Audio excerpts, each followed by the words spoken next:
Je vais te dire pourquoi tu es là. Tu es là parce que tu as un savoir. Un savoir que tu ne t'expliques pas, mais qui t'habite. Un savoir que tu as ressenti toute ta vie. Tu sais que le monde ne tourne pas rond sans comprendre pourquoi, mais tu le sais. Comme un implant dans ton esprit. De quoi te rendre malade. C'est ce sentiment qui t'a amené jusqu'à moi. Sais-tu exactement de quoi je parle? De la matrice. Est-ce que tu veux également savoir ce qu'elle est? La matrice est universelle. Elle est omniprésente. Elle est avec nous ici, en ce moment même. Tu la vois chaque fois que tu regardes par la fenêtre ou lorsque tu allumes la télévision. Tu ressens sa présence quand tu pars au travail, quand tu vas à l'église ou quand tu paies tes factures. Elle est le monde qu'on superpose à ton regard pour t'empêcher de voir la vérité. Quelle vérité? Le fait que tu es un esclave, Néo. Comme tous les autres, tu es né enchaîné. Le monde est une prison où il n'y a ni espoir, ni saveur, ni odeur. Une prison pour ton esprit.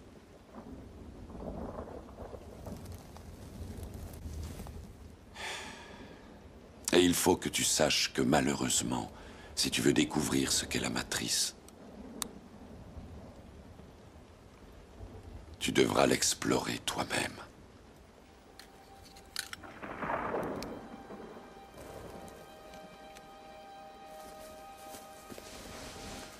C'est là ta dernière chance. Tu ne pourras plus faire marche arrière. Choisis la pilule bleue et tout s'arrête. Après, tu pourras faire de beaux rêves et penser ce que tu veux. Choisis la pilule rouge, tu restes au pays des merveilles. Et on descend avec le lapin blanc au fond du gouffre.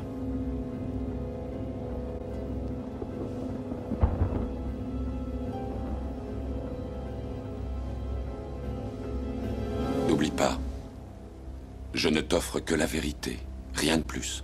Bonsoir Jérôme Rodriguez. Bonsoir. Qu'est-ce que ça vous fait de revoir ces images et d'entendre ce cri de ralliement? On reste dans la continuité, ça fait 4 ans que je n'ai jamais lâché, donc il n'y a pas quelque chose de nouveau. Je veux dire, peut-être dans 10 ans, quand je reverrai ces images, surtout si on a gagné le combat, j'aurai peut-être une pointe d'émotivité, peut-être même un peu de nostalgie. Sauf qu'aujourd'hui, on est encore en plein dedans, donc on n'a pas le temps de s'apitoyer sur des sentiments de ce genre pour plutôt se concentrer sur le combat qu'on a à mener. Quand vous avez le sentiment qu'on est encore en plein dedans, puisque beaucoup parlent d'un retour des Gilets jaunes, ce qui laisse entendre qu'ils ne sont plus là. Le problème, alors autant pour retour ça ne fonctionne pas, c'est ce préfixe « re » qu'on entend sur pas mal de médias, les Gilets jaunes reviennent, retour, enfin ce genre de choses. Il faut savoir qu'ils ne sont jamais partis. Ils sont rentrés pour la plupart à la maison, on en expliquera les causes peut-être pour tout à l'heure, mais quoi qu'il arrive, ils ne sont jamais partis. La colère est toujours bien présente, je le vois au niveau des réseaux sociaux, et je le vois de par la visibilité que j'ai pu avoir médiatique des gens que je rencontre dans la rue, qui me disent « mais où sont les Gilets jaunes ?» Alors c'est vrai qu'aujourd'hui, beaucoup de gens se posent la question de savoir où sont les Gilets jaunes, mais nous, Gilets jaunes qui sommes dans la rue depuis 4 ans, la vraie question c'est où sont les autres ? Parce qu'à la base, nous sommes des citoyens. Que j'enlève ou que je mette un gilet jaune, mes idées restent les mêmes. Mon combat restera le même. Mais où sont ceux qui nous attendent aujourd'hui? Où sont ceux qui ont un manque de responsabilité pour porter la responsabilité sur l'autre, de pouvoir engager un combat pour que lui vive mieux?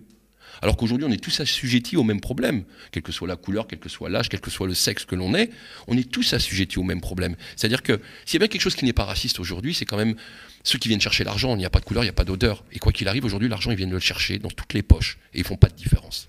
À un moment donné, attendez d'attendre l'autre. Arrêtez d'attendre l'autre, arrêtez d'attendre le chèque énergie, arrêtez d'attendre le chèque je sais pas quoi. Venez dans la rue, venez vous battre pour mériter le salaire que vous avez et que ce salaire puisse vous envoyer jusqu'à la fin du mois.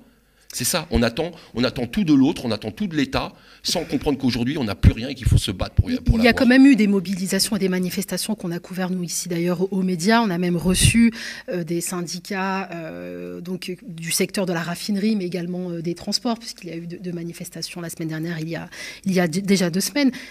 Les gens descendent dans la rue. Est-ce que les Gilets jaunes se sont greffés à ces mobilisations? La plupart des Gilets jaunes étaient présents à la manifestation organisée par la LFI sur le pouvoir d'achat. Ils sont présents dans toutes les manifestations parce que quoi qu'il arrive, à un moment donné, on est touché. Si on prend les soignants suspendus, on est touché parce qu'aujourd'hui, on est en manque de soignants. Donc, en tant que citoyen qui va tomber malade, on va se retrouver en galère à l'hôpital parce qu'on n'aura pas de soignants. Donc, on est forcément tous touchés par les problèmes des uns et des autres parce qu'au final, on est tous les mêmes. On a tous du mal aujourd'hui à joindre les deux bouts. On a tous du mal aujourd'hui à garder un travail ou de pouvoir trouver un travail, ou en tout cas qui soit rémunérateur. Donc, forcément, on est tous liés sur quelque chose.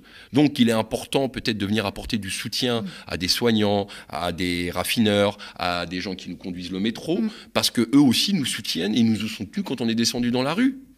Donc, n'ont justement pas eu le soutien que moi j'ai pu avoir la chance d'avoir avec l'ensemble des Gilets jaunes. Et je pense que c'est ces personnes-là qui aujourd'hui méritent qu'on les pointe du doigt pour pouvoir leur venir en aide. C'est chose qu'on a pu essayer de faire cet après-midi en se rendant à l'Assemblée, pour pouvoir avoir un minimum de justice, d'indemnisation et surtout de reconnaissance. Parce qu'il n'est pas normal dans un pays comme la France d'avoir mérité ce qu'on a eu. Parce qu'on me dit souvent, t'as perdu un œil. Je n'ai pas perdu un œil. On me l'a crevé. L'État français m'a crevé un œil par le biais de la police. Pourquoi, dans un pays comme la France, où en cours d'éducation civique, on nous a appris les préceptes des Lumières, de la liberté, de la mère patrie des droits de l'homme, où on nous a dit, si un jour tu as un problème, tu as le droit de le dire, de revendiquer, et le jour où on a levé la main en disant qu'il y a un problème, la seule chose qu'on a mérité d'avoir, c'est de recevoir une bastos dans l'œil. D'avoir une main arrachée, d'avoir des gens en prison, d'avoir des gens verbalisés, des gens qui ont peur simplement d'aller en manif à la vision d'un policier avec un tonfa ou avec une grenade. Et c'est ça qui est triste aujourd'hui. C'est peut-être le plus grand désarroi que j'ai aujourd'hui dans ce pays, de voir que cette fameuse démocratie n'existe pas, en tout cas quand elle ne sert pas les puissants.